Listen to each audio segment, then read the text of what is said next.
Bayangkan bagaimana rasanya menjalani kehidupan sebagai seorang stoik sejati, di mana kekacauan eksternal tidak lagi memiliki pengaruh terhadap diri Anda, dan di mana masalah, individu, serta peristiwa sulit yang tidak terduga tidak lagi mencuri energi Anda. Terdengar menantang, bukan? Namun, hal ini mungkin untuk dicapai. Para penganut stoicisme bukanlah manusia super. Mereka hanya memilih untuk menjalani hidup dengan disiplin. Sementara yang lain terjebak dalam emosi, mereka melangkah dengan mantap, bukan karena mereka tidak merasakan sakit, frustrasi, atau ketakutan, melainkan karena mereka telah melatih pikiran mereka untuk merespons dengan bijak, bukan bereaksi secara impulsif. Hari ini, saya akan menjelaskan kepada Anda bagaimana Anda dapat melakukan hal yang sama. Jika Anda menerapkan pelajaran ini, Anda tidak hanya akan menolak kesulitan, tetapi Anda juga akan mengubahnya menjadi bahan bakar untuk pertumbuhan pribadi Anda. Ini bukan karena dunia menjadi lebih mudah, tetapi karena Anda akan menjadi lebih kuat. Sebelum kita memulai, saya mengajak Anda untuk menuliskan di kolom komentar. Hari ini saya berkomitmen untuk menjadi lebih kuat dari alasan saya. Saya adalah individu yang tabah. Dengan itu, Anda menegaskan keputusan untuk hidup dengan tujuan dan menghadapi setiap rintangan dengan keberanian. Silakan tulis sekarang dan wujudkan komitmen tersebut.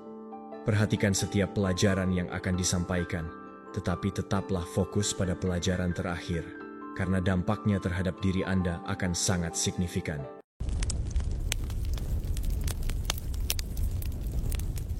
Pelajaran 1. Jadilah penguasa pikiran Anda sebelum menguasai dunia. Segala sesuatu yang terjadi padamu di luar berawal dari apa yang Anda toleransi di dalam. Anda dapat mengubah lingkungan, hubungan, tubuh, dan karier Anda. Namun, jika Anda tidak menaklukkan pikiran Anda terlebih dahulu, semua perubahan akan bersifat sementara. Apa yang Anda pikirkan hari demi hari membentuk tidak hanya persepsi Anda, tetapi juga takdir Anda. Setiap pikiran adalah benih. Jika Anda mengulang keraguan, ketakutan, dan keluhan, Anda sedang memupuk kehidupan yang penuh batas. Jika Anda mengulang keyakinan, fokus, dan disiplin, Anda sedang menciptakan kehidupan yang terarah. Namun, pilihan itu tidak terlihat, diam, dan intim.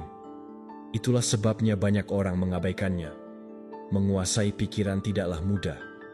Ini melibatkan mengamatinya tanpa filter, mengenalinya sebagai kebisingan konstan, kecenderungannya untuk mendramatisir, untuk takut, dan untuk mengingat luka serta bencana.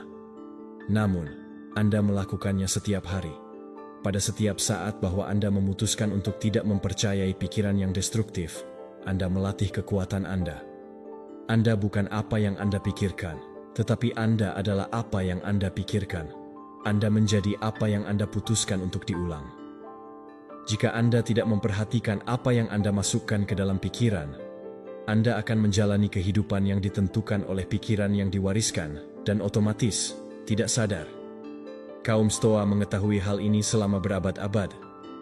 Epictetus mengatakan bahwa tidak ada orang yang bebas jika dia bukan pemilik diri. Dan menjadi tuan atas diri sendiri dimulai dari pikiran Anda, dengan kemampuan untuk mengamati dorongan sebelum bertindak. Untuk keputusan Anda dalam menyaring ide-ide yang membawa Anda lebih dekat ke versi terbaik Anda dan membuang yang merendahkan Anda. Tanpa disiplin mental, apapun provokasi eksternal akan memiliki kekuatan atas Anda. Seseorang menentang Anda dan Anda menjadi marah. Sesuatu tidak berjalan sesuai harapan dan Anda kehilangan kontrol. Bukan karena dunia mengalahkan Anda, tetapi karena Anda tidak pernah mengambil waktu untuk memperkuat interior Anda. Kebebasan sejati bukanlah tentang melakukan apa yang Anda inginkan, tetapi memiliki kejelasan untuk memilih apa yang layak mendapat perhatian Anda dan apa yang tidak. Anda mungkin memiliki tujuan, bakat, dan sumber daya, tetapi jika Anda tidak menguasai pikiran Anda, setiap langkah menjadi medan perang. Suatu hari Anda akan maju dengan motivasi, dan di hari berikutnya, Anda akan menyabotase diri Anda dengan alasan. Ketidakstabilan itu berasal dari tidak terciptanya struktur mental. Jika Anda belum berkomitmen pada sistem pikiran yang menopang Anda, bahkan di hari-hari terburuk. Marcus Aurelius menulis bahwa kebahagiaan hidup Anda tergantung pada kualitas pikiran Anda. Ini bukan tentang berpikir positif sepanjang waktu, tetapi berpikir dengan hati nurani, dengan maksud menanyakan kepada diri sendiri setiap hari, apakah yang saya pikirkan membawa saya lebih dekat atau lebih jauh dari orang yang saya inginkan? Karena setiap pikiran yang Anda toleransi meninggalkan bekas, dan jejak itu menjadi kebiasaan, dan kebiasaan itu membentuk identitas, dan identitas itu menjadi takdir Anda. Banyak orang ingin mengubah keadaan tanpa meninjau perangkat lunak mental dari mana mereka menafsirkannya. Tetapi setiap transformasi eksternal dimulai dari yang internal. Anda tidak dapat mengubah hubungan dengan dunia jika Anda tidak mengubah hubungan dengan diri Anda sendiri. Anda tidak dapat bercita-cita untuk mencapai kedamaian, kesuksesan, atau cinta jika pikiran Anda didominasi oleh kekacauan, ketakutan, atau kebencian.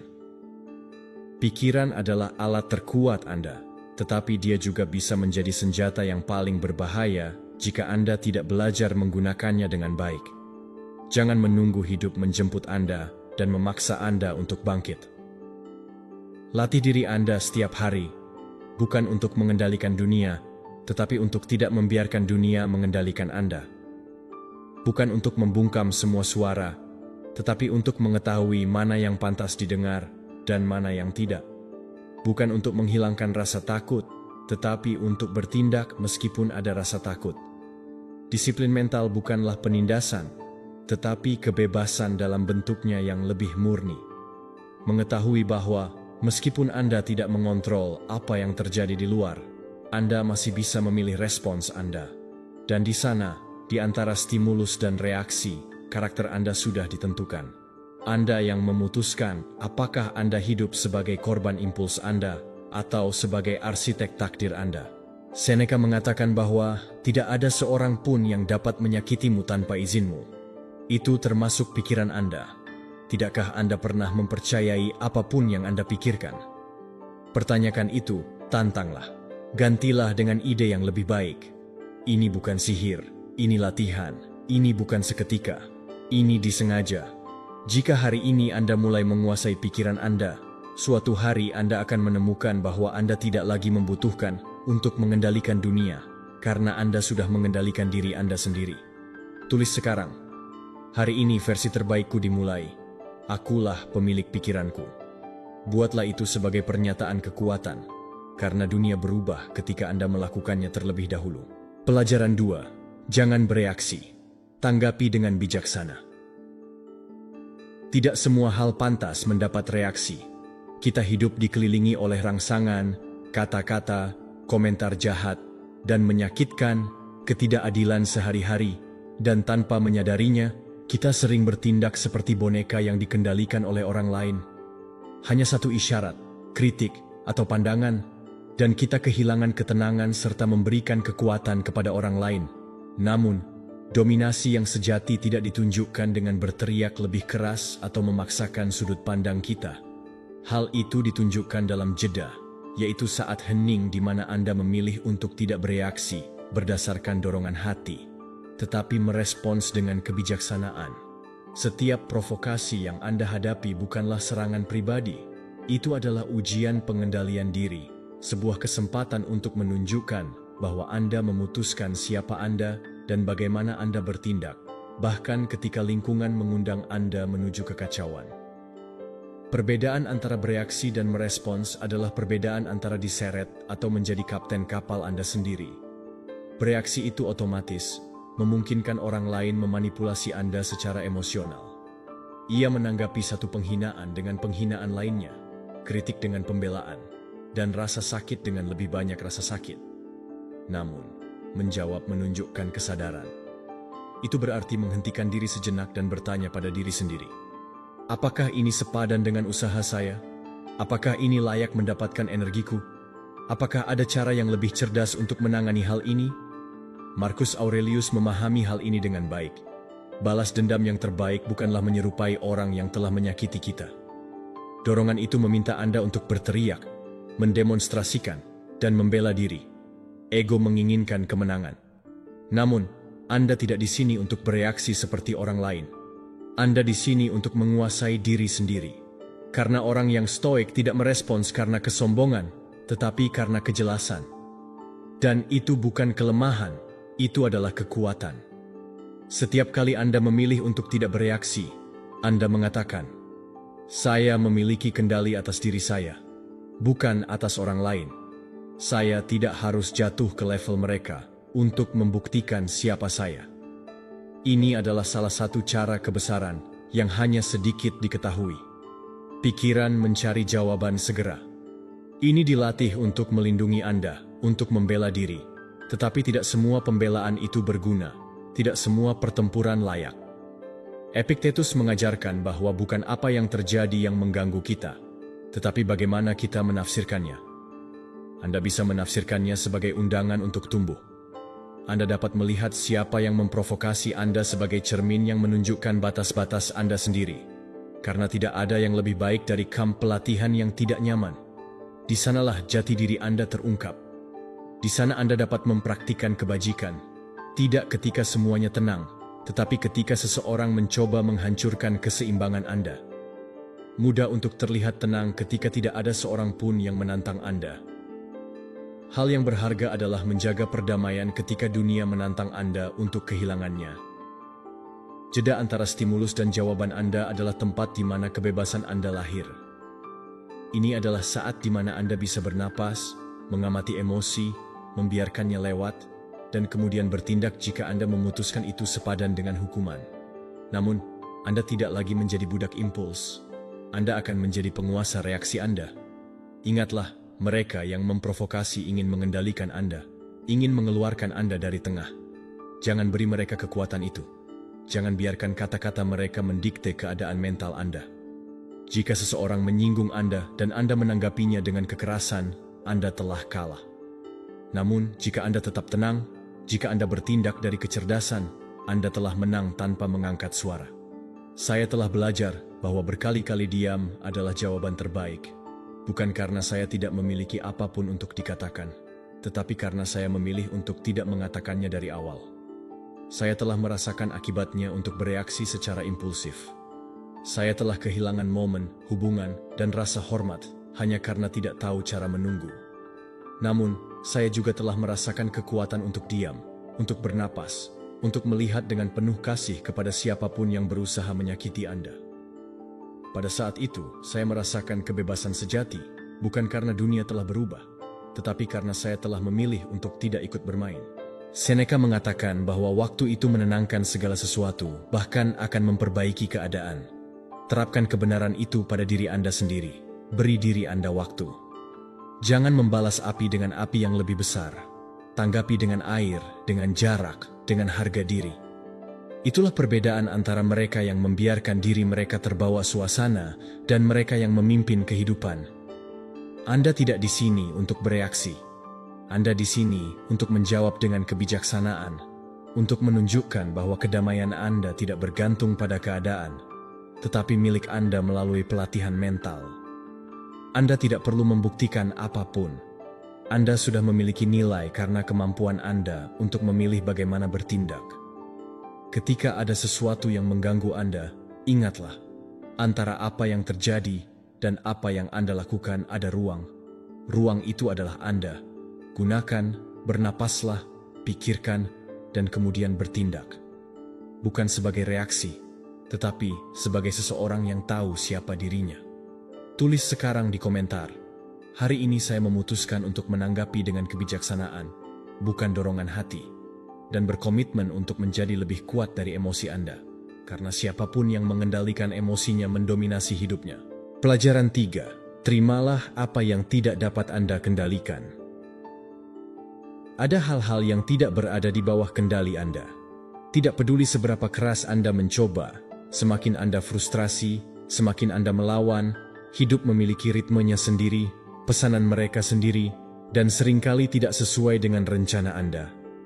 Orang-orang tidak akan selalu bertindak seperti yang Anda harapkan.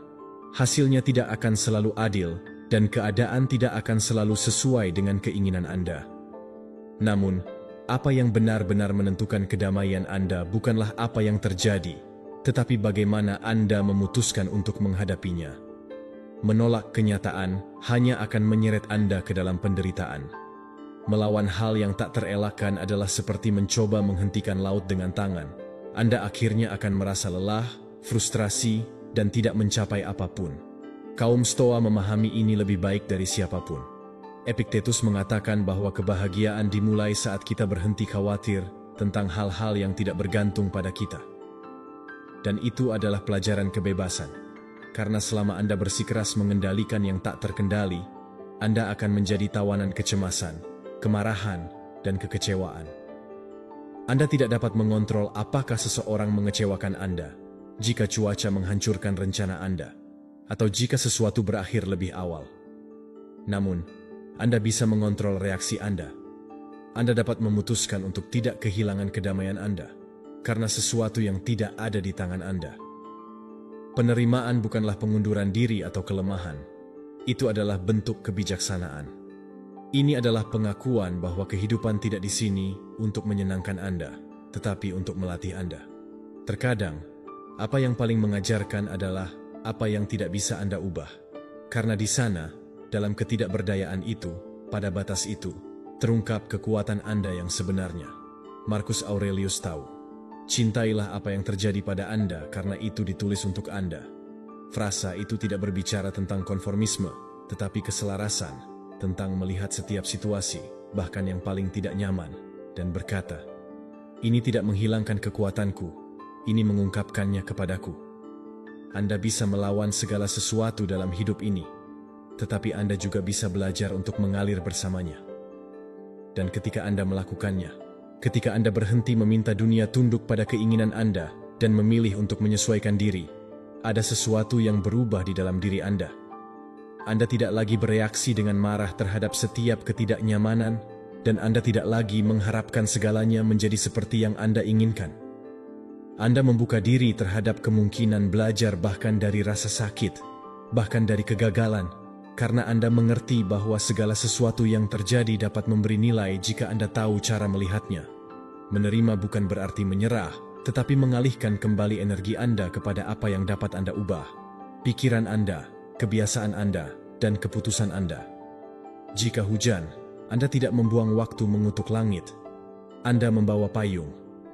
Jika seseorang mengecewakan Anda tidak diracuni oleh dendam. Anda menetapkan batasan dan mengikuti jalur. Jika sebuah proyek gagal, jangan mengubahnya menjadi tragedi. Ambil apa yang Anda pelajari dan bangun sesuatu yang baru. Itulah menerima. Itulah bergerak maju. Berapa banyak Anda lebih menderita karena perlawanan daripada oleh fakta itu sendiri? Sudah berapa malam Anda kehilangan pikiran tentang apa yang seharusnya tidak terjadi?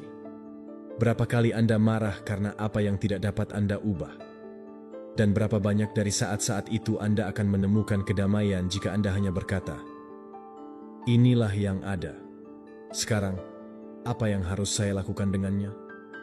Mereka mengajarkan bahwa siapapun yang menerima apa yang tidak dapat mereka kendalikan menjadi tak terkalahkan, karena tidak ada hal eksternal yang memiliki kekuatan untuk menghancurkan itu.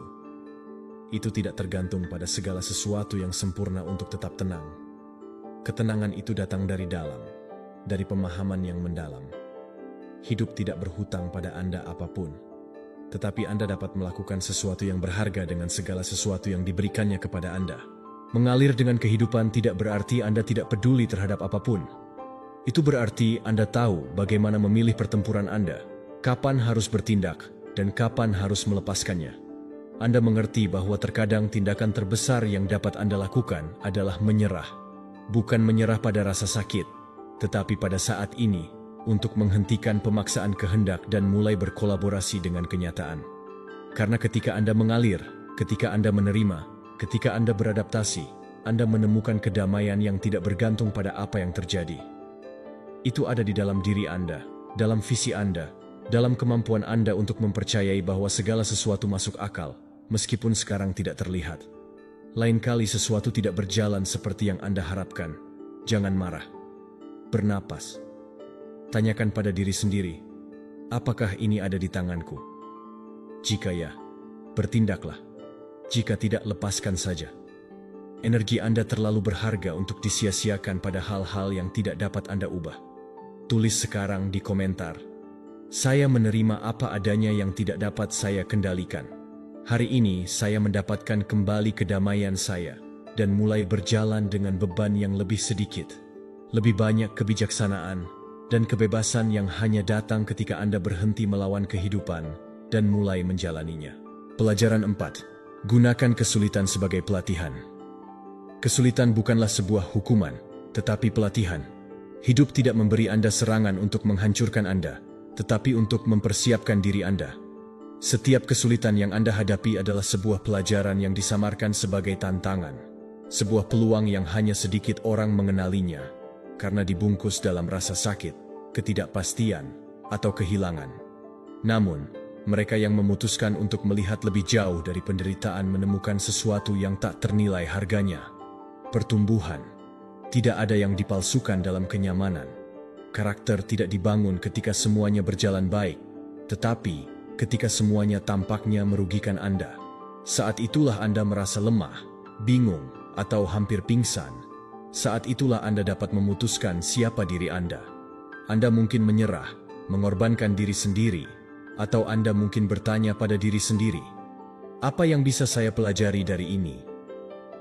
Pertanyaan itu mengubah segalanya karena hal ini mengeluarkan Anda dari peran korban dan menempatkan Anda dalam peran sebagai murid. Jika Anda mengadopsi mentalitas itu, hidup akan berhenti menjadi ancaman dan menjadi guru terbaik Anda. Kaum Stoa memahami ini dengan jelas. Bagi mereka, kesulitan adalah alat pelatihan. Marcus Aurelius menulis, hambatan untuk bertindak mendorong tindakan. Apa yang menghalangi menjadi jalan? Tidak ada frasa yang lebih kuat. Apa yang tampak sebagai penghalang, jika Anda menghadapinya dengan sikap yang benar, akan mendorong Anda. Kesulitan membawa Anda untuk melihat ke dalam. Ini menunjukkan kepada Anda keterbatasan Anda, tetapi juga potensi Anda. Ini menunjukkan ketakutan Anda, tetapi juga keberanian Anda. Ini adalah api yang membakar dangkal, dan hanya menyisakan hal yang hakiki. Tanpa rasa sakit, tidak ada kedalaman. Tanpa tantangan, tidak ada evolusi. Rasa sakit membentuk karakter, memaksa Anda untuk membuat keputusan sulit, untuk mengembangkan kesabaran, untuk menopang diri Anda di tengah kekacauan. Dan yang paling penting, ini mengingatkan Anda bahwa Anda bisa lebih dari yang Anda kira, karena ada kekuatan dalam diri Anda yang hanya terungkap ketika semuanya berantakan. Kaum Stoa tidak hancur ketika menghadapi kesulitan. Mereka menguatkan diri, bukan karena tidak peka, tetapi karena mereka telah melatih pikiran mereka untuk melihat masalah sebagai ujian, sebagai latihan untuk jiwa mereka. Setiap kegagalan adalah pelajaran tentang kerendahan hati. Setiap kerugian adalah ajaran tentang pelepasan. Setiap pengkhianatan adalah sebuah kesempatan untuk mengembangkan kebijaksanaan. Anda bisa menyesali apa yang terjadi pada Anda, atau Anda bisa menggunakan itu untuk menjadi lebih bijaksana, lebih kuat, dan lebih tangguh. Tidak ada yang sama setelah badai, tetapi hanya beberapa yang keluar lebih baik, dan itu bukan masalah keberuntungan, itu adalah keputusan. Ketika hidup menghantammu, jangan tanya kenapa, tetapi tanya untuk apa ini. Bagian mana dari diri Anda yang membutuhkan untuk diperkuat? Keyakinan apa yang Anda butuhkan? Melepaskan. Kebajikan apa yang dapat Anda praktikan? Saya hanya mengatakan bahwa kesulitan memperkuat pikiran seperti berolahraga memperkuat tubuh. Kesulitan adalah pusat kebugaran jiwa. Anda tidak selalu bisa memilih tes Anda, tetapi Anda selalu bisa memilih sikap Anda terhadap mereka. Dan itu adalah pilihan yang merupakan kebebasan sejati Anda. Saya pernah melalui masa-masa ketika saya merasa bahwa semuanya berantakan. Kegagalan yang saya alami membuat saya meragukan diri sendiri, kerugian yang tampaknya mustahil untuk diterima, situasi yang tidak saya mengerti dan menyakitkan. Namun, ketika saya memutuskan untuk menggunakannya sebagai pelatihan, mereka berhenti menyakiti saya. Rasa sakitnya terus berlanjut, ya, tetapi sekarang memiliki tujuan. Itu adalah api yang membentuk saya, dan setiap tes membuat saya merasa lebih kuat, lebih jelas, lebih fokus. Bukan karena hidup lebih mudah, tetapi karena saya lebih kuat. Jangan menghindari kesulitan. Itu bukan kutukan. Gunakanlah.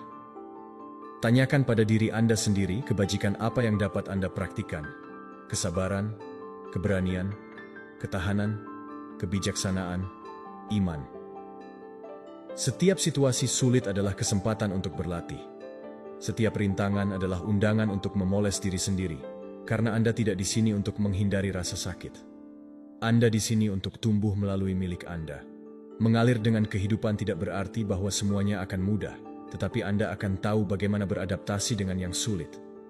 Ketenangan yang Anda cari tidak akan datang ketika semuanya sudah teratur, tetapi ketika Anda tahu bahwa bahkan di tengah kekacauan, Anda bisa tetap berdiri. Ingatlah, Stoa tidak didefinisikan oleh apa yang terjadi padanya, tetapi oleh bagaimana dia menanggapinya. Dan kekuatannya bukan di perlawanan buta, tetapi dalam penerimaan aktif, dalam mengkonversi setiap luka menjadi kebijaksanaan, dalam melihat rasa sakit di mata dan berkata, "Terima kasih atas apa yang datang untuk mengajariku." Tulis sekarang di komentar, "Saya menggunakan kesulitan sebagai pelatihan. Hari ini saya memilih untuk tumbuh dan berkomitmen untuk melihat setiap kesulitan sebagai sebuah anak tangga, bukan sebagai tembok." Karena yang mengubah penderitaan menjadi kekuatan mengubah hidupnya menjadi sebuah mahakarya. Pelajaran 5. Hiduplah dengan lebih sedikit dan Anda akan menjadi lebih bebas. Semakin banyak keinginan Anda, semakin banyak pula yang Anda inginkan. Anda terikat oleh rantai.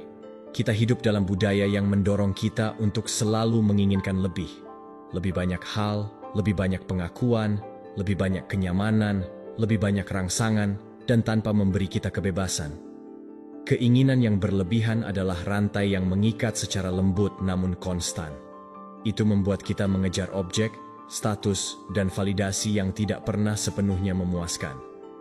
Karena jauh di lubuk hati, semakin Anda membutuhkan, semakin Anda bergantung, dan semakin Anda bergantung, semakin sedikit kebebasan Anda. Kebebasan yang sejati bukanlah dalam akumulasi, tetapi dalam melepaskan. Hidup dengan lebih sedikit bukanlah hidup dengan kekurangan. Itu adalah memilih yang hakiki. Ini adalah berhenti mengisi kekosongan dengan hal-hal yang hanya membuatnya lebih besar. Ini tidak hanya menyederhanakan lingkungan Anda, tetapi juga pikiran Anda. Marcus Aurelius mengetahuinya. Kekayaan lebih tentang menikmati sedikit yang Anda miliki daripada memiliki banyak. Ketika Anda mulai melepaskan hal-hal yang tidak diperlukan, Anda menemukan sesuatu yang menakjubkan. Pikiran Anda menjadi lebih bersih, energi Anda dilepaskan, dan prioritas Anda disusun ulang. Anda mulai hidup dengan lebih sadar. Anda tidak lagi terus-menerus mengejar, sekarang Anda menikmati apa yang sudah Anda miliki. Kesederhanaan adalah bentuk kekayaan yang tidak tergantung pada uang, tetapi pada perspektif. Bukan berapa banyak yang Anda miliki, tetapi seberapa besar Anda menghargainya. Itu tidak banyak Anda mengumpulkan, tetapi berapa banyak yang Anda butuhkan untuk merasa damai. Jika kesejahteraan Anda bergantung pada memiliki perangkat terbaru, hidup di suatu tempat, atau mencapai tujuan tertentu, Anda sedang membangun stabilitas pada fondasi yang rapuh, karena semua itu bisa hilang. Namun, jika Anda belajar hidup dengan sedikit dan tetap merasa lengkap, maka tidak ada seorang pun yang bisa mengambil kedamaian Anda. Lebih sedikit barang, lebih sedikit kekhawatiran. Semakin banyak yang Anda miliki, semakin Anda takut kehilangan. Semakin dalam Anda melekat, semakin Anda menjadi terikat. Pikiran Anda akan sibuk dengan apa yang hilang, dengan apa yang bisa gagal, sehingga Anda harus melindungi. Namun, ketika Anda mengurangi hal-hal yang tidak perlu, semuanya menjadi lebih jelas. Anda tidak membuang-buang energi pada hal-hal yang sepele. Anda tidak mendefinisikan diri Anda berdasarkan harta milik Anda. Anda menemukan banyak hal yang Anda anggap tidak penting, sehingga Anda bisa hidup dengan lebih sedikit dan hidup lebih baik. Kering. Dia berkata bahwa orang yang memiliki sedikit bukanlah orang miskin, tetapi orang yang menginginkan lebih. Dan dalam kalimat itu terdapat kebenaran yang mendalam. Keinginan yang abadi adalah kekosongan tanpa dasar. Tidak ada yang cukup bagi seseorang yang tidak tahu cara berhenti. Oleh karena itu, jalan menuju kebebasan dimulai ketika Anda memutuskan untuk menghentikan perlombaan. Ketika Anda memilih untuk tetap diam dan melihat sekeliling. Ketika Anda bersyukur atas apa yang Anda miliki alih-alih terobsesi dengan apa yang kurang dari diri Anda. Saya telah melalui saat-saat di mana saya memiliki lebih dari yang saya bayangkan. dan merasa hampa karena saya tidak tahu bahwa ini bukan tentang memiliki, tetapi tentang mengetahui apa yang benar-benar Anda butuhkan. Saya juga pernah hidup dalam tahap kelangkaan material dan masih merasakan kedamaian yang tidak dapat dibeli. Karena ketika Anda tahu siapa diri Anda tanpa hal-hal, ketika Anda mengenali diri Anda sendiri di luar apa yang Anda miliki, disitulah kelimpahan yang nyata dimulai. Kelimpahan sejati bukanlah tentang memiliki banyak hal. Ini adalah tentang tidak membutuhkan apapun. Bangun setiap hari tanpa rasa cemas tentang apa yang hilang. Ini adalah mengetahui bahwa Anda sudah cukup. Bahkan, jika hidup tidak memberi Anda segala sesuatu yang Anda inginkan. Rasanya ringan karena Anda tidak membawa lebih dari yang diperlukan. Kaum Stoa tidak berusaha menghilangkan semua kesenangan, tetapi untuk mencegah kesenangan menguasai mereka. Menolak kenyamanan bukanlah hukuman, tetapi pilihan yang sadar. Karena mereka mengerti bahwa setiap benda, setiap harapan, dan setiap keinginan yang tidak dapat terwujud melepaskan adalah benang yang mengikat mereka. Kebebasan hanya datang ketika Anda memotong benang itu satu persatu. Mulailah dengan sesuatu yang kecil. Kosongkan laci. Hapus apa yang tidak Anda gunakan. Hentikan pembelian impulsif. Lihatlah berapa banyak hal yang Anda miliki namun tidak Anda butuhkan. Lepaskan pikiran-pikiran yang sudah tidak lagi melayani Anda. Tujuan yang tidak lagi melayani Anda, dan hubungan yang hanya mengisi kekosongan. Sederhanakan hidup Anda agar tidak memiliki lebih sedikit, tetapi menjadi lebih banyak, lebih fokus, lebih hadir, dan lebih seperti diri Anda yang sebenarnya. Hidup tidak diukur dari apa yang Anda kumpulkan, tetapi dari ringannya saat Anda berjalan. Dan ketika Anda berjalan dengan ringan, Anda dapat melangkah lebih jauh. Sekarang tulis di komentar, saya memilih hidup dengan lebih sedikit untuk hidup dengan lebih banyak kebebasan. Dan ingatlah bahwa setiap hal yang Anda lepaskan adalah sebuah langkah menuju jati diri Anda yang sebenarnya, kedamaian batin, karena siapapun yang semakin sedikit kebutuhan Anda, semakin bebas Anda jadinya. Pelajaran 6. Melatih rasa syukur dalam hal-hal sehari-hari. Rasa syukur bukanlah sebuah perasaan spontan yang muncul pada hari-hari baik. Ini adalah praktik sadar, pelatihan harian pikiran untuk melihat kehidupan dengan cara yang berbeda. Di dunia yang mendorong kita untuk menginginkan lebih, membandingkan diri kita, dan fokus pada apa yang hilang, bersyukur adalah sebuah bentuk pemberontakan. Ini adalah berhenti di tengah kebisingan dan berkata, ini yang kumiliki, ini yang ada di sekelilingku, ini sudah cukup. Bukan karena Anda tidak ingin tumbuh, tetapi karena Anda tahu bahwa tumbuh dari kelimpahan internal lebih bijaksana daripada melakukannya dari kekurangan yang konstan. Bersyukur adalah melihat apa yang sudah Anda miliki dengan cara baru. Tidak semuanya harus sempurna untuk menemukan alasan untuk bersyukur. Cukup dengan fakta sederhana. Anda sehat, bisa bernapas, berjalan, melihat matahari masuk melalui jendela, atau berbagi percakapan yang tulus. Keajaiban kecil yang rutin biasanya menjadi tidak terlihat. Namun, ketika Anda melatih pikiran Anda untuk mendeteksinya, Anda menyadari bahwa hidup ini penuh dengan anugerah diam yang menunggu untuk dikenali. Rasa syukur menghalangi keluhan dan meningkatkan semangat. Anda tidak bisa berterima kasih dan mengeluh pada waktu yang sama. Itu adalah kondisi mental yang tidak kompatibel, dan itulah hal yang hebat. Ketika Anda memilih untuk bersyukur, Anda mengurangi sirkuit ketidakpuasan. Anda mengambil kendali atas fokus Anda, karena itu tidak mencoba untuk menyangkal apa yang sulit, tetapi tidak membiarkan kesulitan mengaburkan penyelesaian Anda. Bahkan pada hari yang buruk, Anda bisa menemukan sesuatu yang baik, dan sedikit fokus pada cahaya dapat sepenuhnya mengubah keadaan batin Anda. Marcus Aurelius, di tengah tanggung jawabnya sebagai kaisar dan tragedi pribadi yang dihadapi, menulis meditasi penuh rasa syukur atas hal-hal sederhana, atas kehadiran, atas hal yang penting, karena seorang stoik tidak mengharapkan kehidupan untuk menjadi sempurna untuk menghargainya. Kaum Stoa menemukan kekayaan dalam hal-hal yang penting. Bersyukurlah atas roti, keheningan, dan kesempatan untuk bangkit sekali lagi. Anda tidak perlu kemewahan untuk merasakan kepenuhan, karena Anda telah belajar untuk melihat dengan kedalaman. Apa yang dibuang orang lain sebagai rutinitas, Anda merayakannya sebagai sesuatu yang cukup. dan itu adalah sebuah kekuatan luar biasa. Mengetahui bagaimana menemukan keindahan dalam sehari-hari. Setiap hari mengandung sesuatu yang berharga untuk dihargai, tetapi Anda harus melatih mata Anda untuk melihatnya, karena otak Anda dikondisikan untuk fokus pada apa yang hilang, pada hal-hal yang mengancam, pada hal-hal yang menyakitkan. Ini bukan salah Anda, ini biologi, tetapi Anda dapat mendidik kembali. Anda dapat membuat rasa syukur menjadi praktik yang alami, seperti cara bernapas. Saat terbangun, sebelum melihat ponsel, pikirkan 3 hal yang dapat Anda syukuri. Ketika hari itu selesai, berhenti sejenak, dan akui apa yang baik, meskipun mungkin minimal. Sebuah senyuman baik, makanan hangat, pelajaran yang tidak terduga. Jangan meremehkan kekuatan dari rasa syukur kecil itu. Itu adalah jangkar yang membawa Anda kembali ke masa kini, dan mengingatkan Anda bahwa selalu ada sesuatu untuk dihargai. Saya pernah mengalami saat-saat di mana semuanya tampak menanjak. Masalah pribadi, kehilangan, ketidakpastian. Namun, ketika saya memaksakan diri, meskipun awalnya sulit untuk menulis daftar hal-hal yang perlu diperhatikan dengan rasa syukur, ada yang berubah, bukan pada eksterior, tetapi pada persepsi saya. Saya mulai melihat bahwa meskipun semuanya ada, masih ada alasan untuk tidak menyerah.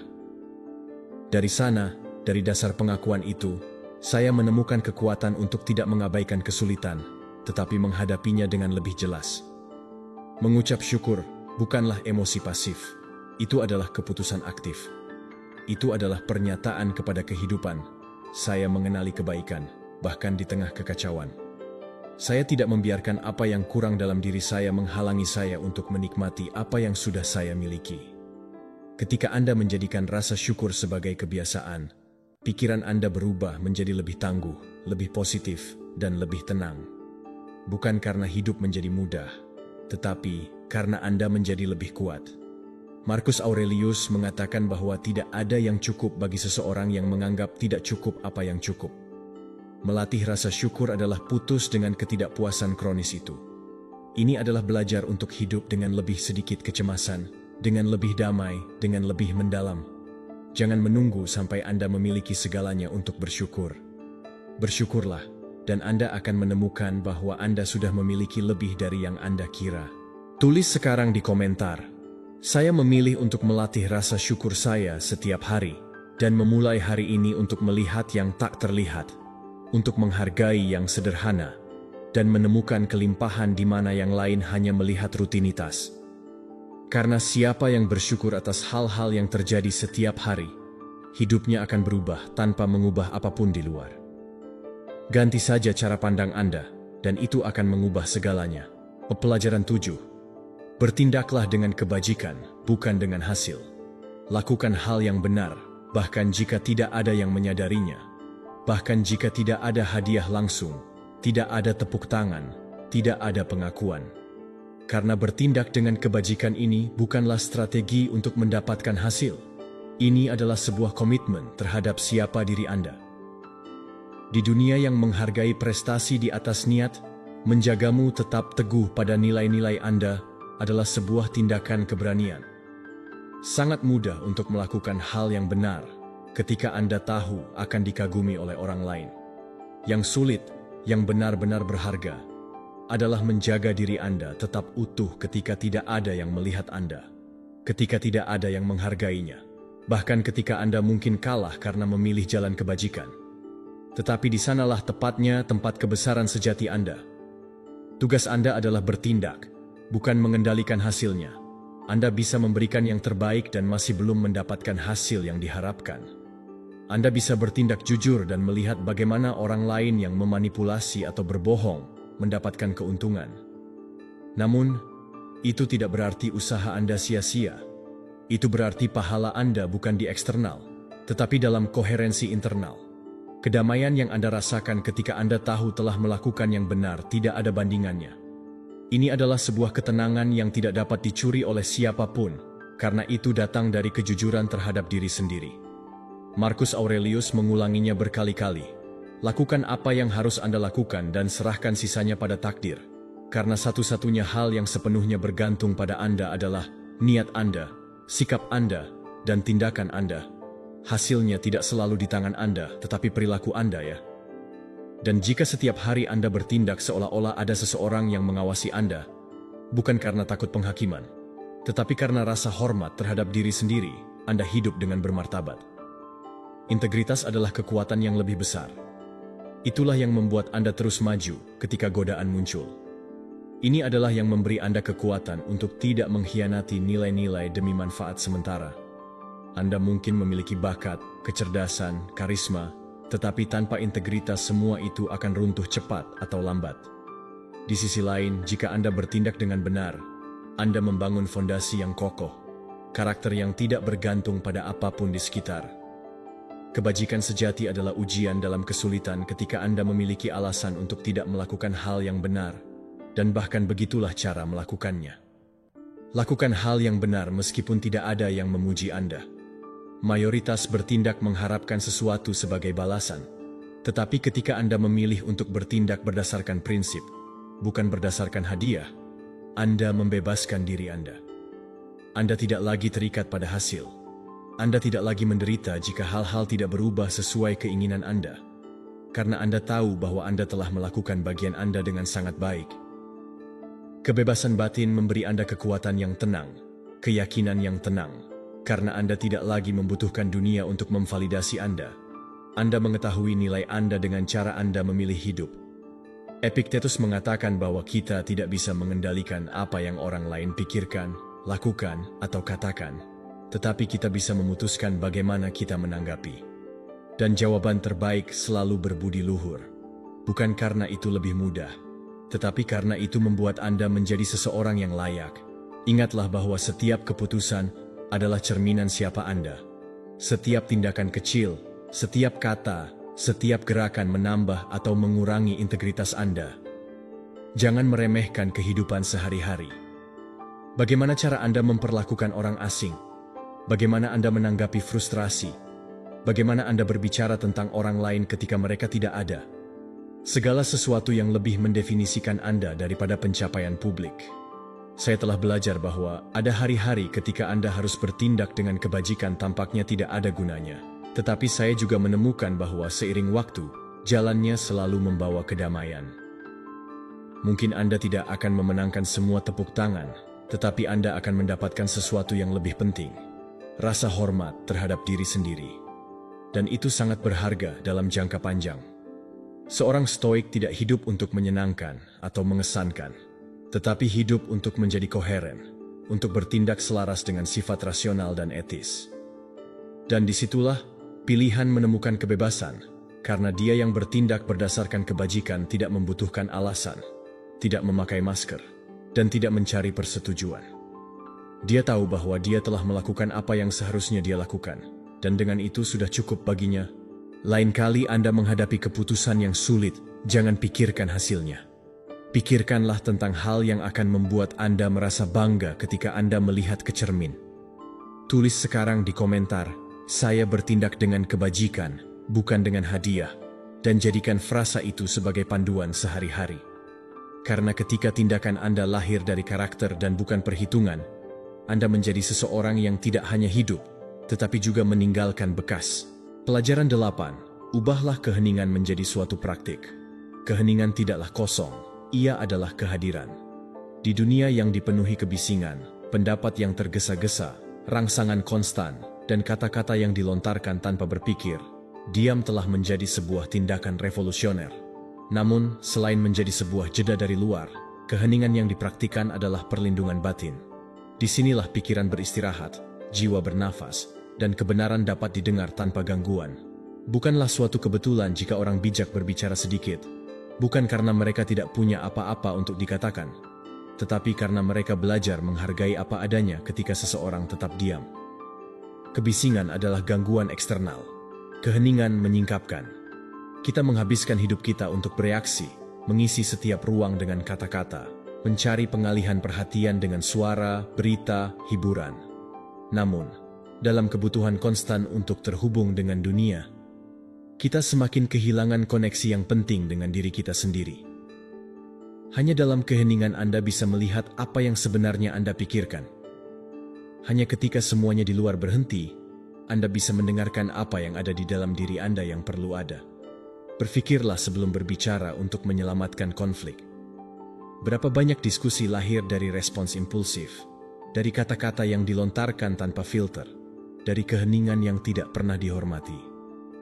Belajar untuk berhenti sebelum berbicara bukanlah sensor. Itu adalah kebijaksanaan. Ini adalah pengakuan bahwa tidak semuanya membutuhkan jawaban langsung. Yang terkadang hal paling cerdas yang dapat Anda lakukan adalah tetap diam, mengamati, dan menunggu emosi mereda. Keheningan mencegah penyesalan, melindungi hubungan, memberi ruang untuk pemahaman. Marcus Aurelius memahaminya dengan jelas. Di tengah tanggung jawabnya sebagai kaisar, alih-alih mencari lebih banyak suara yang mengelilinginya, ia menulis dalam meditasinya. Dia sedang berdialog dengan dirinya sendiri dalam diam, karena dia tahu bahwa pikiran membutuhkan ruang sakral untuk ditahbiskan. Diam adalah tempat perlindungan mental, tempat internal yang bisa Anda kunjungi kapanpun dunia menjadi terlalu berisik. Di sana tidak ada tuntutan, tidak ada penghakiman, tidak ada urgensi, hanya ada Anda dengan apa yang sungguh penting. Dan semakin banyak Anda mengunjungi tempat perlindungan itu, semakin kuat diri Anda jadinya. Bukan karena Anda mengabaikan apa yang terjadi di luar, tetapi karena Anda tidak lagi mengizinkan eksternal menentukan keadaan batin Anda. Siapa yang menguasai keheningan menguasai emosinya, karena diam melatih kesabaran, observasi, dan penahanan. Dan tidak ada kekuatan yang lebih kuat daripada seseorang yang tahu bagaimana menunggu, seperti seseorang yang bisa menahan diri tanpa menekan, yang memilih kapan harus berbicara, bagaimana harus bertindak, dan kapan harus membiarkan saja. Anda tidak perlu menanggapi semuanya. Anda tidak perlu memiliki pendapat tentang segala hal. Keheningan Anda membebaskan Anda dari urgensi untuk mendemonstrasikan, untuk mengoreksi, untuk meyakinkan. Ini bukan kepasifan, ini adalah kejelasan. Berbicara bisa menjadi suatu cara untuk membela diri, untuk menyembunyikan ketidaknyamanan, untuk mengisi kekosongan, mengalihkan perhatian dari ketidaknyamanan. Tetapi ketika Anda belajar untuk menjadi diam, bahkan di tengah masyarakat, Anda mengembangkan ketenangan yang tidak bergantung pada keadaan tersebut. Anda dapat mengamati tanpa campur tangan, mendengarkan tanpa merencanakan respons, tanpa memaksakan diri. Dan itu tidak hanya mengubah Anda, tetapi juga mengubah kualitas hubungan Anda. Karena kata-kata yang berasal dari keheningan batin memiliki lebih banyak kekuatan, lebih bijaksana, lebih tepat waktu, dan lebih langka. Saya telah mempelajarinya. Ketika Anda diam, Anda tidak menyerah. Anda mendapatkan kendali, perspektif, dan pengendalian diri. Pada saat-saat ketegangan, ketika segala sesuatu di dalam diri Anda meminta untuk berbicara, menjelaskan, membela diri, hentikan diri Anda. Dan bernapas dalam keheningan dapat mengubah jalannya suatu situasi. Dapat menghindari kesalahan. Dapat menunjukkan kepada Anda bahwa itu tidak begitu penting dan tidak sepadan. Dan itu adalah jenis keputusan yang dibuat dari ketenangan, bukan dari kebisingan. Seperti yang dikatakan bahwa adalah wajar bagi orang bijak untuk tetap diam ketika tidak ada gunanya berbicara. Dan praktik itu yang diulang-ulang terus-menerus membuat Anda menjadi pemilik diri Anda. Karena jika Anda tidak bisa diam, Anda juga tidak bisa berpikir jernih. Jika Anda tidak tahu bagaimana caranya diam, Anda tidak tahu bagaimana cara bergaul dengan diri Anda sendiri. Mulailah dengan saat-saat singkat, beberapa menit di pagi hari, tanpa ponsel, tanpa stimulus, berjalan tanpa musik, hanya bersamamu. Adalah percakapan di mana Anda mendengar lebih banyak daripada yang Anda bicarakan. Setiap ruang tersebut Anda latih, membawa Anda kembali ke pusat Anda. Ingatlah bahwa diam bukan berarti tidak ada, ia adalah kedalaman. Tulis sekarang di komentar, hari ini saya berlatih diam untuk memperkuat pikiran saya, dan menjadikan keheningan bukan momen yang canggung, tetapi tempat yang selalu dapat Anda kunjungi kembali. Karena barang siapa yang menumbuhkan keheningan sebagai kebiasaan, menaburkan kedamaian dalam dirinya, tidak ada apapun dan tidak seorang pun dapat mengganggu. Pelajaran 9. Mengembangkan ketekunan, bukan motivasi. Motivasi itu tidak stabil. Ia datang dan pergi. Suatu hari Anda penuh energi dan tekad, dan di hari berikutnya Anda merasa lelah. Merasa terinspirasi untuk bertindak itu seperti bergantung pada cuaca untuk berjalan-jalan. Akan ada hari-hari ketika Anda melakukannya, tetapi banyak hari lainnya yang membuat Anda berhenti. Oleh karena itu, perubahan sejati tidak tercapai oleh mereka yang selalu termotivasi, tetapi oleh mereka yang telah mengembangkan ketekunan. Karena disiplin melampaui keadaan semangat apapun. Ketika Anda terbiasa melakukan apa yang harus dilakukan, terlepas dari bagaimana perasaan Anda menjadi tak terhentikan. Bukan karena semuanya mudah, tetapi karena Anda tidak lagi perlu merasakan keinginan untuk maju. Anda bertindak karena Anda tahu itu adalah hal yang benar untuk dilakukan, karena Anda memiliki komitmen pada diri sendiri. Jangan tunggu sampai Anda merasa siap. Bertindaklah. Jika Anda menunggu momen yang sempurna, Anda tidak akan melakukannya. Tidak ada yang sempurna. Jika Anda menunggu kedatangan inspirasi, Anda akan kehilangan tahun-tahun. Stoa memahami bahwa sekaranglah waktunya, bahwa tindakan adalah apa yang mengubah, bahwa berpikir tanpa praktik tidak ada gunanya. Epictetus mengatakan bahwa itu tidak cukup untuk mengetahui apa yang harus dilakukan. Anda harus melakukannya dan melakukannya setiap hari, bahkan ketika ada keraguan, bahkan ketika ada rasa lelah, bahkan ketika pikiran mencari alasan, karena disitulah letaknya membangun karakter. Konsistensi tidaklah glamor, tidak mendapat tepuk tangan. Ia diam, berulang-ulang, monoton, tetapi justru pada pengulangan itulah transformasi terjadi. Kebiasaan sehari-hari yang kecil mengubah Anda.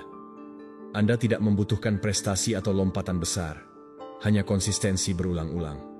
Baca 10 halaman sehari, berolahraga walau hanya setengah jam, tulislah sedikit setiap pagi, bermeditasilah meskipun hanya 5 menit. Kekuatan dari tindakan ini bukan pada besarnya, tetapi pada frekuensinya. Dan ketika Anda mengulang hal penting dengan disiplin, pikiran Anda berubah, tubuh Anda berubah, seluruh hidup Anda berubah. Tetapi untuk itu, Anda harus bersedia menerima ketidaknyamanan, karena ketekunan menuntut pengunduran diri, tuntutan untuk memilih apa yang paling Anda sukai, di atas apa yang paling nyaman bagi Anda. Dan itu tidak mudah, tetapi itu diperlukan. Marcus Aurelius menulis untuk dirinya setiap hari sebagai pengingat siapa yang ingin dia jadi. Bukan karena setiap pagi bangun dengan penuh motivasi, tetapi karena dia tahu bahwa tanpa pengingat itu, pikirannya menjadi melemah. Dia stoik tetap teguh bahkan dalam keraguan. Dia tahu bahwa dia tidak membutuhkan kepastian untuk bertindak. Dia hanya perlu mengambil keputusan. Semoga kejelasannya tidak akan selalu datang sebelum Anda memulai. Seringkali muncul saat Anda sedang berjalan. Itulah sebabnya dia melangkah. Itulah sebabnya dia bangkit bahkan ketika dia tidak menyukainya. Itulah sebabnya dia terus melanjutkan. Bahkan ketika pikiran berbisik kepada Anda untuk beristirahat, untuk meninggalkan segalanya untuk besok. Karena dia telah melatih sesuatu yang lebih kuat dari emosi. Dia telah melatih kemauan, dan kemauan adalah otot. Ia menjadi lebih kuat dengan pengulangan, dengan hari-hari di mana Anda melakukan apa yang harus Anda lakukan, tanpa tepuk tangan, tanpa hasil langsung, tanpa motivasi. Kekuatan sejati ada dalam diri mereka yang terus maju tanpa ada seorang pun yang mendorong mereka, pada mereka yang telah menjadikan ketekunan sebagai kebiasaan dan bukan pengecualian. Saya juga pernah menjalani tahap di mana semuanya terasa sulit bagi saya, karena setiap alasan tampak masuk akal. Dan saya belajar bahwa satu-satunya hal yang bisa saya dapatkan dari sana adalah tindakan. Bukan video motivasi, bukan frasa inspirasi, tetapi tindakan sederhana untuk memenuhi apa yang telah saya janjikan untuk dilakukan, bahkan meskipun saya tidak menyukainya. Dan pada hari-hari yang gelap, ketekunan menjadi cahayaku. Itu tidak membawaku jauh dalam satu lompatan, tetapi itu membuat saya terus maju selangkah demi selangkah, dan seiring berjalannya waktu, langkah-langkah ini menandai perbedaan. Jika Anda ingin mengubah hidup Anda, lupakan hembusan angin motivasi. Fokuslah pada membangun rutinitas yang mendukung tujuan Anda, bahkan ketika Anda tidak dalam kondisi terbaik, karena apa yang Anda lakukan ketika Anda tidak menyukainya adalah apa yang menentukan siapa Anda. Tulis sekarang di komentar, hari ini saya melatih konsistensi, bukan motivasi saya. Dan berkomitmen pada diri sendiri. Apapun yang terjadi, tidak peduli seberapa kecil Anda memulai. Yang penting adalah Anda tidak melakukannya setengah-setengah. Karena barang siapa yang tetap maju, meskipun perlahan, selalu melangkah lebih jauh dibandingkan dengan mereka yang bergantung pada dorongan momen. Motivasi membantu Anda memulai, tetapi ketekunanlah yang membawa Anda ke akhir. Pelajaran ke-10. Pilih pertempuranmu dengan kebijaksanaan. Karena tidak semua layak mendapatkan energi jiwamu. Ada kekuatan yang tidak terlihat dalam tidak bereaksi. Dalam dunia yang mendorong kita untuk selalu menanggapi, membalas, menjelaskan, atau membela diri, memilih diam adalah tindakan revolusioner. Kita hidup di era di mana orang paling lantang sering dikira paling benar, di mana kecepatan respons dianggap kecerdasan, dan di mana sensitivitas dijadikan alasan untuk terus-menerus tersinggung. Namun, dalam kekacauan ini, ada satu kebenaran abadi yang hanya bisa dipahami oleh jiwa yang telah melampaui reaktivitas. Tidak semua pertempuran layak diperjuangkan. Kebijaksanaan sejati bukan tentang menjadi benar di depan orang lain, melainkan tentang mengenali kapan kebenaran Anda tidak perlu dibuktikan sama sekali. Anda bisa saja benar dan tetap memilih diam. Anda bisa saja tahu lebih banyak dan tetap memilih tidak membantah. Karena tidak setiap ketidakadilan membutuhkan pembelaan. Tidak setiap komentar buruk memerlukan klarifikasi. Tidak setiap hinaan adalah tantangan yang harus Anda jawab. Mengapa? Karena energi Anda adalah mata uang paling berharga yang Anda miliki. Setiap kali Anda terlibat dalam konflik yang tidak perlu, Anda sedang melakukan investasi, tetapi bukan investasi yang menghasilkan. Anda sedang membelanjakan waktu, tenaga, emosi, dan ketenangan Anda untuk hal yang tidak akan memberi Anda pertumbuhan, kedamaian, atau kebijaksanaan. Bayangkan saja berapa banyak waktu yang telah terbuang hanya untuk membuktikan sesuatu kepada orang yang bahkan tidak berniat mendengar. Berapa banyak energi emosional Anda terkuras untuk orang-orang yang tidak ingin memahami, tapi hanya ingin menang. Orang bijak tahu, tidak semua suara patut didengar, dan tidak semua getaran patut direspons. Bertumbuh bukan berarti menjadi lebih reaktif, tetapi menjadi lebih selektif. Anda tidak kehilangan kekuatan saat Anda memilih diam. Anda justru menegaskannya. Orang kuat bukan yang membalas setiap serangan, tetapi yang memilih untuk hanya bergerak ketika hal itu selaras dengan nilai dan tujuan tertingginya. Ada hal-hal yang tampak mendesak, tetapi sebenarnya tidak penting. Ada konflik yang menggoda ego Anda untuk ikut campur, tetapi tidak akan membawa Anda kemana-mana. Dan disinilah kebijaksanaan diuji. Apakah Anda akan membiarkan diri Anda dikuasai oleh rangsangan eksternal, atau Anda akan menjadi tuan atas batin Anda sendiri? Marcus Aurelius pernah berkata, "Jangan sia-siakan sisa hidupmu untuk berdebat tentang apa yang dilakukan atau dikatakan orang lain." Ini bukan kutipan indah. Ini peringatan keras dari seseorang yang memimpin sebuah kekaisaran dan tahu persis nilai dari keheningan batin. Anda tidak harus menjadi komentator atas kehidupan setiap orang. Anda tidak perlu membalas sindiran yang tidak membangun. Anda tidak wajib menjelaskan diri Anda kepada orang yang berkomitmen untuk salah paham.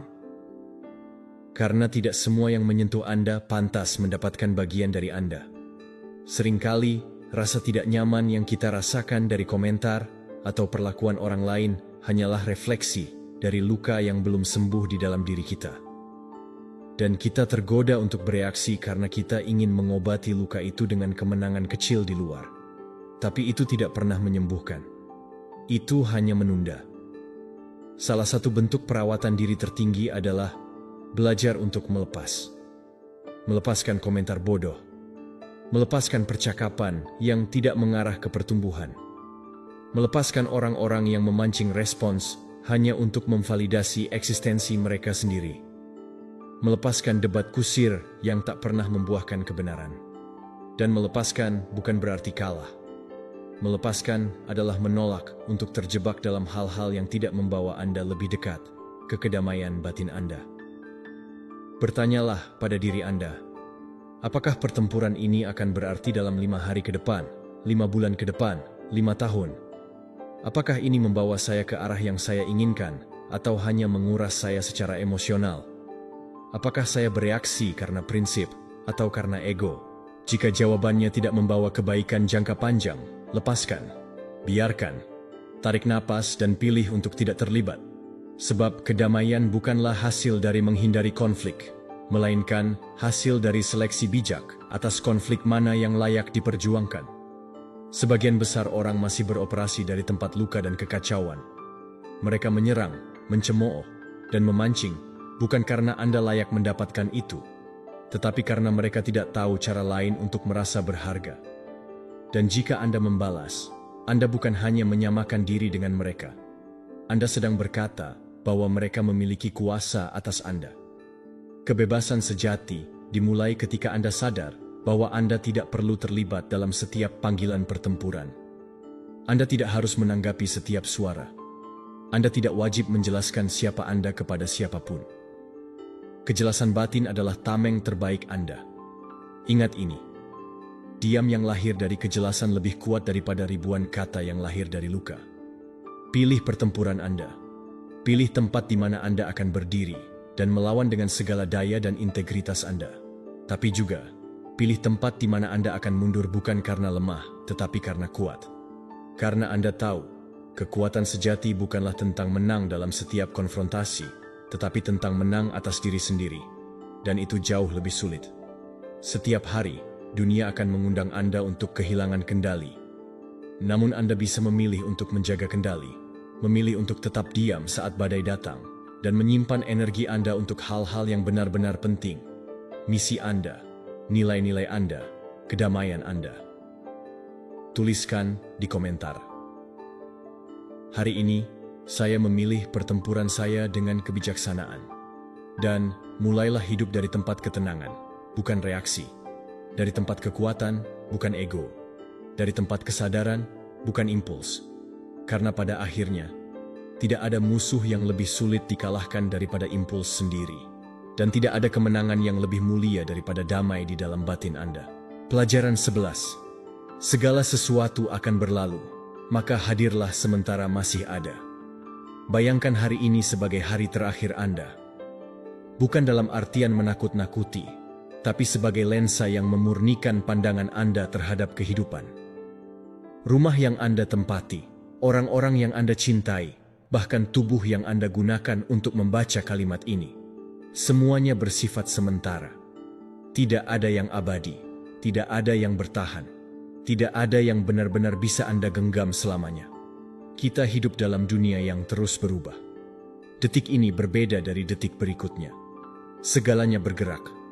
Namun manusia, dengan egonya, seringkali hidup seolah waktu adalah sesuatu yang tak terbatas. Kita mencintai seolah-olah orang yang kita cintai akan selalu ada.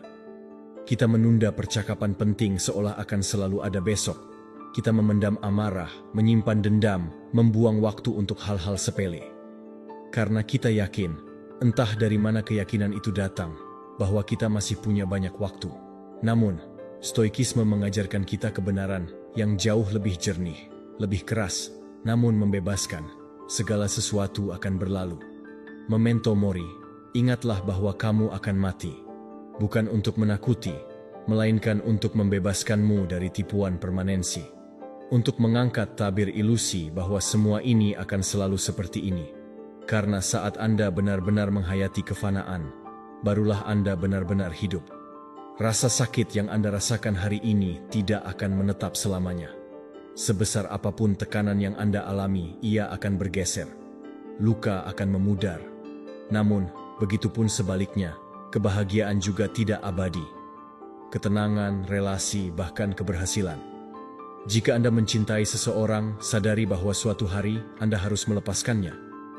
Jika Anda memiliki sesuatu yang sangat Anda hargai, sadari bahwa suatu saat Anda akan kehilangannya. Dan jika Anda berhasil mencapai titik puncak dalam hidup Anda, ketahuilah, musim akan berganti.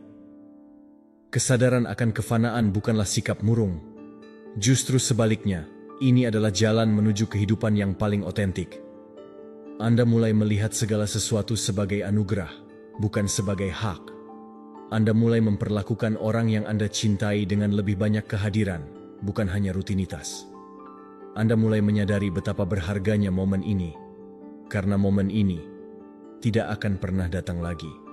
Kita sering mengaitkan kebahagiaan dengan kepemilikan, memiliki pasangan, memiliki rumah, memiliki pengakuan.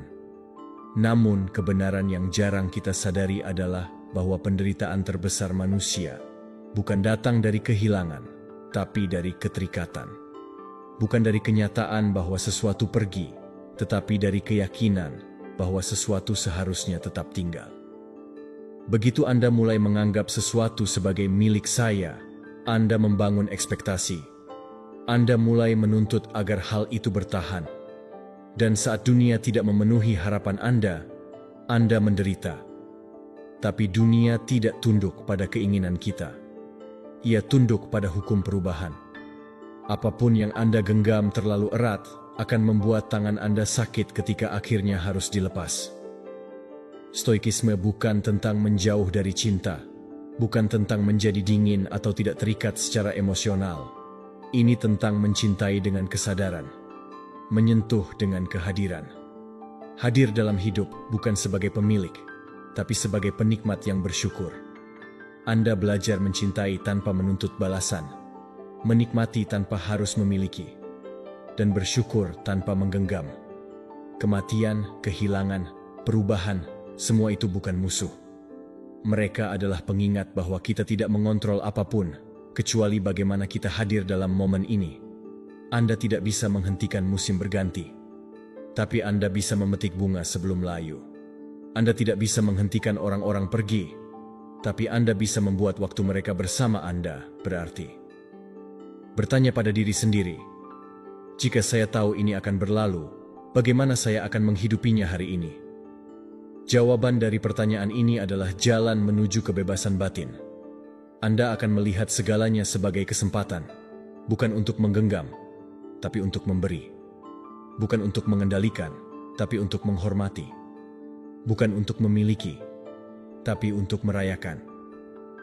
Karena pada akhirnya, kehidupan bukan tentang mempertahankan sesuatu agar tetap tinggal, tetapi tentang menyambut apapun yang datang dan mengucapkan terima kasih saat ia pergi. Segalanya berubah saat Anda menerima bahwa tidak ada yang bertahan. Anda mulai berbicara dengan lebih jujur, karena Anda tahu kesempatan itu bisa tak kembali. Anda mulai memeluk lebih dalam, menatap lebih lama, memaafkan lebih cepat. Anda mulai hidup bukan dari amarah, tapi dari cinta. Bukan dari penundaan, tapi dari keberanian untuk hadir. Hidup dalam kesadaran bahwa segala sesuatu sementara justru membuat hidup menjadi lebih hidup. Tiba-tiba secangkir kopi di pagi hari bukan lagi rutinitas, ia menjadi momen suci. Tiba-tiba canda tawa dengan orang yang Anda sayangi bukan sekadar hiburan, tapi anugerah spiritual. Bahkan kesedihan menjadi sesuatu yang dapat Anda syukuri, karena itu berarti Anda masih bisa merasakan. Kehilangan tidak menjadi akhir, tapi kelahiran pemahaman. Anda mulai menyadari bahwa setiap momen membawa pesan. Bahkan perpisahan mengajarkan Anda tentang betapa berharganya pertemuan. Bahkan duka mengingatkan Anda bahwa Anda pernah mencintai, dan dalam setiap akhir, ada benih untuk permulaan yang lebih dalam, jika Anda mau membacanya. Marcus Aurelius tidak menulis tentang kefanaan karena ia takut mati. Ia menulis karena ia ingin hidup dengan lebih jernih. Ia sadar bahwa satu-satunya hal yang benar-benar Anda miliki adalah saat ini. Dan satu-satunya kekayaan sejati adalah kesadaran penuh akan kehadiran Anda di dalamnya. Maka ketika Anda menyadari bahwa Anda hanya penumpang singkat dalam kehidupan ini, Anda mulai menjalani hidup seperti tamu yang sopan, tidak menuntut, tidak mengeluh, tapi menikmati, menghormati dan menghargai segala hal di sekelilingnya. Saya sendiri telah kehilangan orang-orang yang saya cintai. Kehilangan fase-fase hidup yang begitu indah, kesempatan-kesempatan yang tidak akan kembali. Namun dalam setiap kehilangan itu, saya menemukan sebuah kehadiran baru yang tidak mungkin saya miliki jika saya tidak melepaskan. Ketika saya berhenti melawan kefanaan, saya mulai mengalami kehidupan seperti seharusnya. Sementara, tapi penuh makna. Setiap kali saya jatuh ke dalam kesedihan, saya bertanya, apakah saya benar-benar hadir ketika itu masih ada? Dan jika saya menjawab ya, maka saya damai. Tapi jika saya menjawab tidak, itulah pengingat bahwa saya harus hadir lebih penuh mulai hari ini. Stoikisme tidak mengajarkan kita untuk membentengi diri dari rasa sakit. Ia mengajarkan kita untuk mengembangkan hati yang cukup luas untuk menampung segalanya. suka dan duka, tanpa melekat, tanpa menolak. Anda tidak bisa mencegah apa yang harus pergi, tapi Anda bisa memastikan bahwa selama itu bersama Anda menghidupinya sepenuh hati. Tulis di komentar, "Hari ini saya hidup tanpa keterikatan, karena saya tahu semuanya bersifat sementara."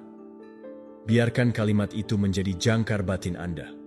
Ingatkan diri Anda saat tergoda untuk marah karena hal sepele, saat menunda ungkapan kasih sayang, saat merasa ingin menggenggam seseorang terlalu erat karena takut kehilangan.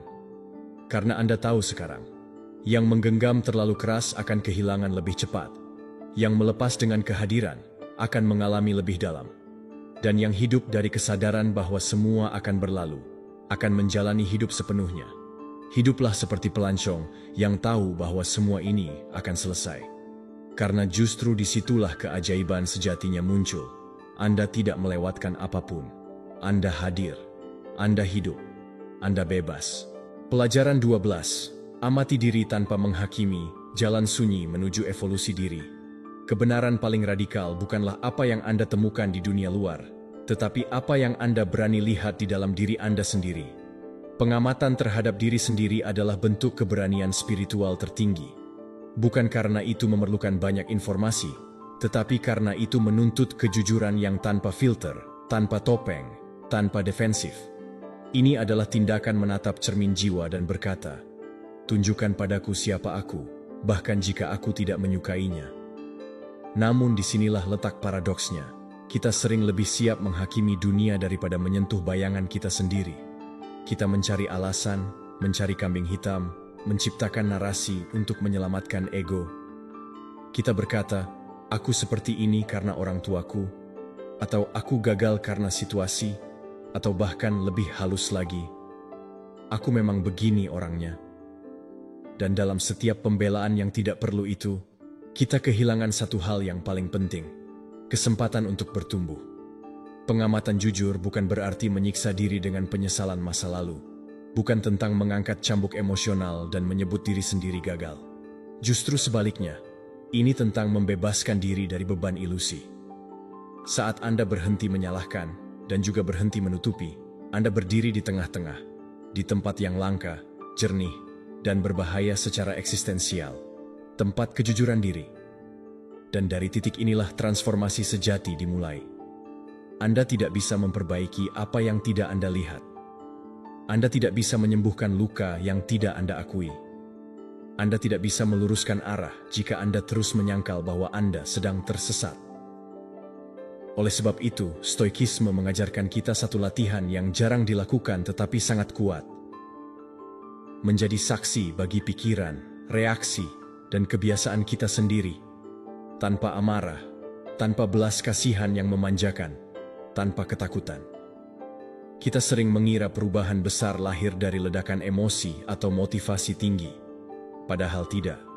Perubahan sejati, mendalam, dan stabil lahir dari pengamatan terus-menerus. Dari keberanian untuk berkata, "Disinilah aku gagal, dan aku tidak akan lari darinya." Kebanyakan orang terjebak dalam dua ekstrim, menyalahkan diri sendiri hingga lumpuh, atau membenarkan diri sendiri hingga stagnan. Di satu sisi, ada rasa bersalah yang menghantui, membuat Anda merasa tidak cukup, tidak layak, tidak bisa berubah. Di sisi lain, ada penyangkalan manis yang membuat Anda nyaman tetapi mandek. "Aku sudah cukup baik.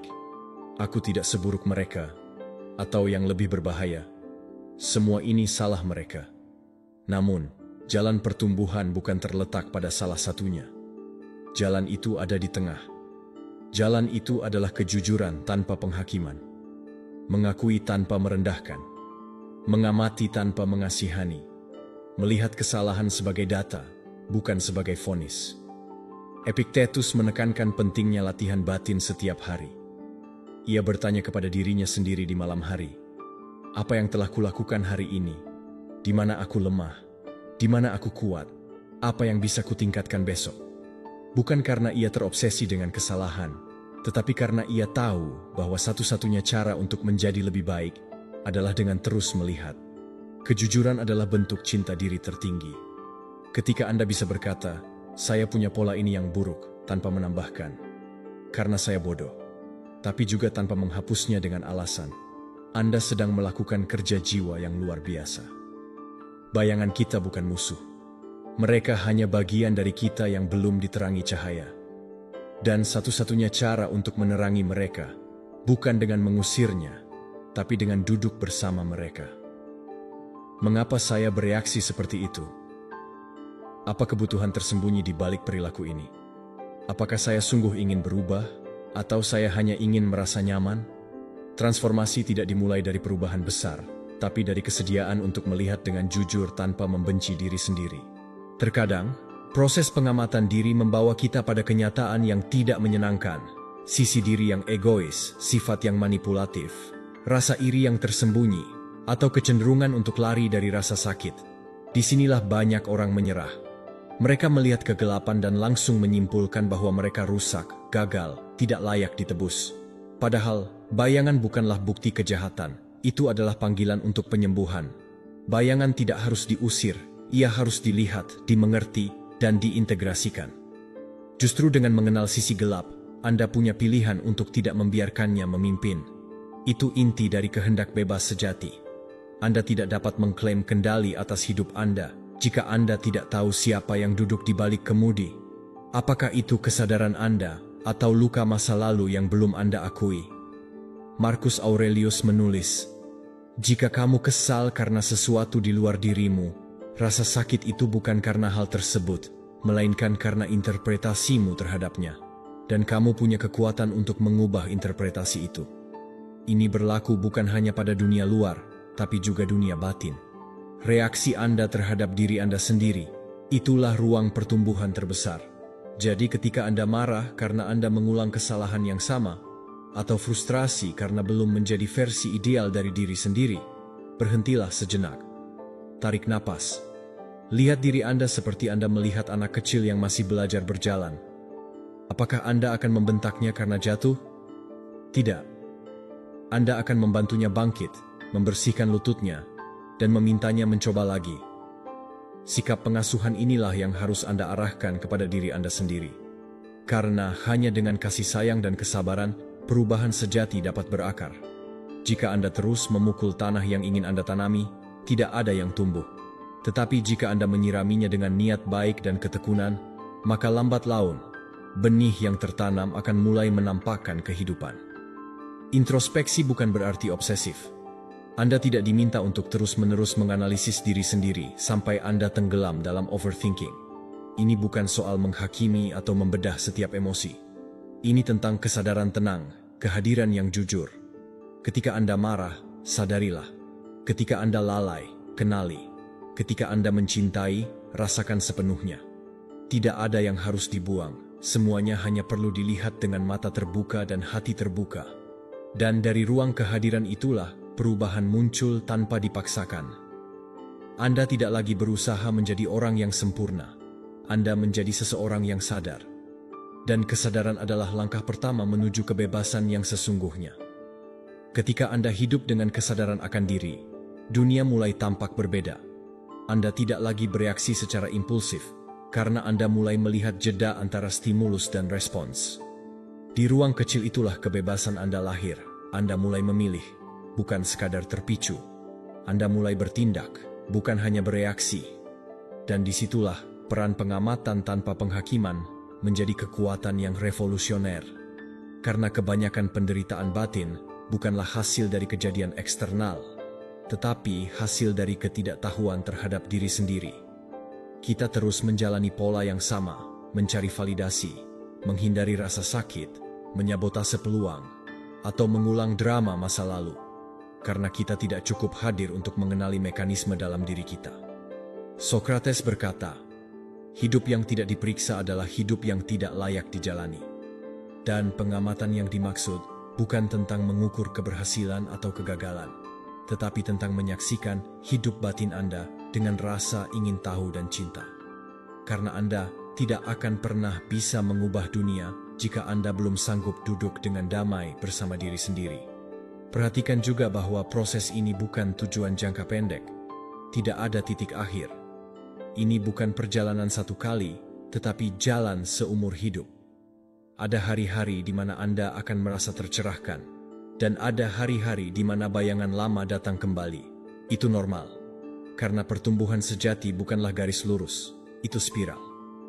Anda kembali ke luka lama dengan kesadaran baru, dan di sanalah Anda menyembuhkan selapis demi selapis.